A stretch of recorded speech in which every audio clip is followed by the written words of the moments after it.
ભાણ સાહેબ. વારાહી એટલે ભાણ સાહેબની ભૂમિ. વારાહી કુળદેવોની નગરી. વારાહી કયું વારાહી? તો કે ભાણ સાહેબનું વારાહી. ભાણ સાહેબની કર્મભૂમિ વારાહી છે.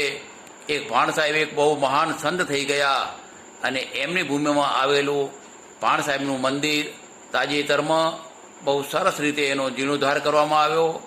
આજરોજ રામનવમીના દિવસે ભાણ સાહેબના મંદિરમાં રામનવમીનો ભવ્ય ઉત્સવ ઉજવવામાં આવ્યો. આ મંદિરમાં હજુ પણ જે ભાણ સાહેબના મંદિરમાં અખંડ દીવો, ભાણ સાહેબને થાળ ધરાવો વગેરે વગેરે પ્રવૃત્તિઓ કરવામાં આવશે અને દર્શન કરવા આવનારને પણ અહીંયા રહેવાની જમવાની વ્યવસ્થા મળે એવું પણ ભવિષ્યમાં એક આગોતરું આયોજન છે. અત્યારે પણ ભાણ સાહેબનું મંદિરનો સરસ મજાનો જીર્ણોદ્ધાર કરવામાં આવ્યો છે અને આજે ભવ્યાથી ભવ્ય રીતે રામનવમીની સમગ્ર વારે ગામની જનતા દ્વારા ઉજવણી કરવામાં આવેલ છે.